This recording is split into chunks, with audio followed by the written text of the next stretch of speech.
बहुत ज़माना पहले की बात है। पहाड़ों और दरियाओं के दरमियान एक शानदार सल्तनत थी जिसका नाम अमरून था।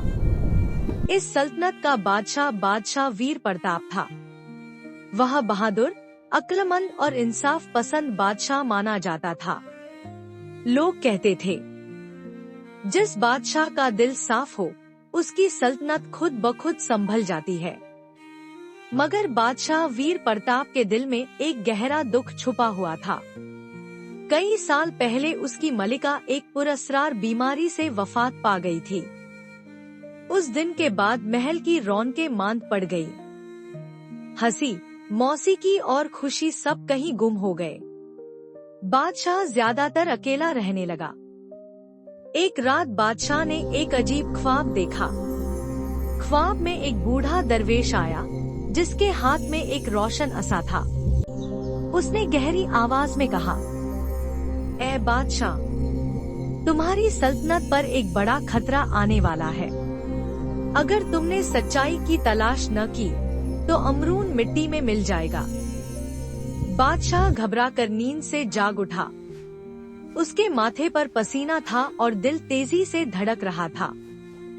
अगली सुबह उसने अपने वजीरों को ख्वाब के बारे में बताया, मगर सबने हंसकर कहा, हुजूर, ये तो महज एक ख्वाब था, इस पर तवज्जो न दें। सल्तनत बिल्कुल महफूज है।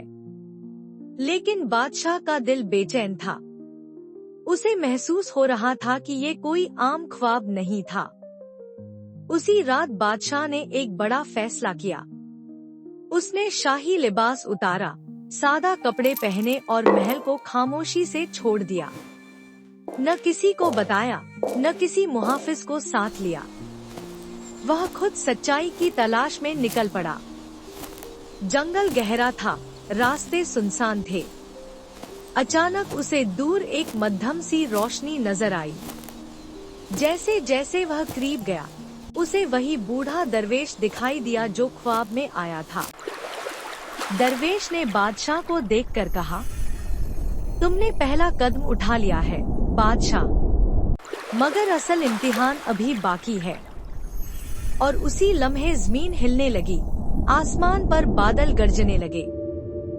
ये सब क्या था? क्या वाकई सल्तनत खतरे में थी?